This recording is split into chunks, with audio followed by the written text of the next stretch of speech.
குண்டங்க போடுவீங்களா? இந்த காய் வந்துட்டு போட்டால் 2 முளைக்கும். அப்படியா? ஹாய் விவேஸ், இதுதான் மணத்தக்காளி கீரை. இது கேப்பில் போட்டுக்கோ, இங்கே கொண்டு போடுங்க ஏதாவது ஒரு இடத்துல. மாமி இது வந்துட்டு பசிலிக்கீரையா? ஆமாம், சிலோன் பசிலி. சிலோன் பசிலி. இது என்னத்துக்கு நல்லது? இதுவும் குளிர்ச்சி. போகும். நான் தான் வளர்த்திட்டு நிற்கேன், அதில் வச்சுட்டு இப்போ இந்த கீரையை தின்னுட்டு தான் எப்போ போயிட்டு வரேன். நேற்று போகவே இல்லை, 3 நாள் ஆகுது. நமக்கு கீரை எப்பவும் வேணும். கீரை தின்னா தான் கொஞ்சம் புரியாகும். மணத்தக்காளி கீரை, பசிலிக்கீரை. இப்போ உள்ள பசிலி சிவப்பாக இருக்கும். இது சிலோன் பசிலி.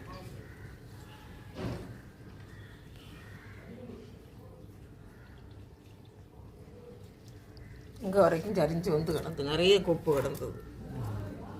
இல்லை நான் சூனியனமும் நிற்கிது கைக்கு வச்சுடாது.